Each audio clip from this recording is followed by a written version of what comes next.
Dear friends, ఉగాదికి ఏంటి programme? ఇది మట్కా ఐస్ క్రీమ్, ఎస్. ఇది కుల్ఫీ, ఎస్. సరే, ఉగాది పచ్చడి ఏంటి, ఎలా చేద్దామని అనుకుంటున్నారు? What is your programme? Ugadi పచ్చడి करने का तरीका क्या है? ఉగాది ఎట్లా చేసుకోవాలనుకుంటున్నారు? వస్తున్నా, పార్సల్.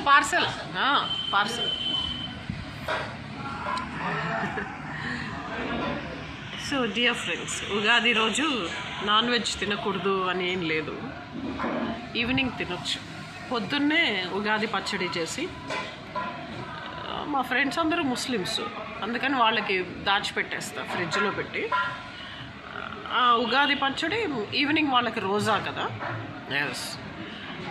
సాయంత్రం 7 అందరం ఉగాది పచ్చడి తింటాం, ఎందుకంటే వాళ్ళది రోజా. సో రోజా కాబట్టి ఈవినింగ్ 7కి వీ విల్ హ్యావ్ ఉగాది పచ్చడి.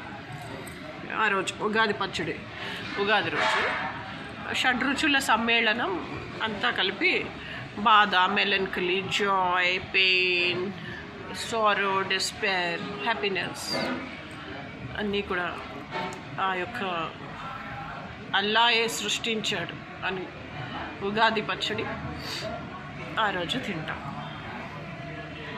ఉగాది పచ్చడి చాలా ఆనందంగా తింటాం, ఎందుకంటే నేను కేసు గెలుస్తున్నా.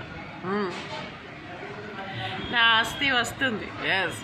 నాది ఆస్తి వచ్చేస్తుంది ఇంకా, అందుకని ఉగాది పచ్చడి సంతోషంగా తింటాను.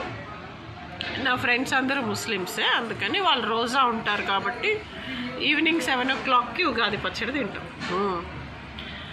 పొద్దున్నే పూజ అయిపోతుంది. పొద్దున్నే అంతా ఆంజనేయ స్వామికి హనుమాన్ చాలీసా, సంతోషి మాతకి పూజ, ఎస్.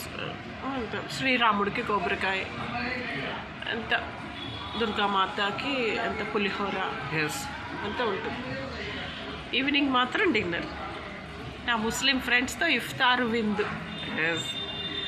ఆ ఇఫ్తారు విందులో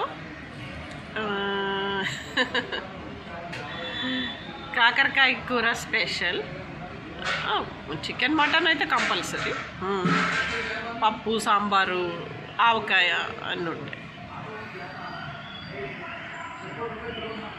లడ్డు, తిరుపతి లడ్డు కూడా ఉంటుంది. మా ఫ్రెండ్తో నేను తిరుపతి నుంచి 6 లడ్డూస్ తెప్పించుకుంటున్నాను. 6 లడ్డూస్ మొత్తం, ఎస్. మా ఫ్రెండ్స్ నేను ఆ రోజు తింటాం, ఎస్.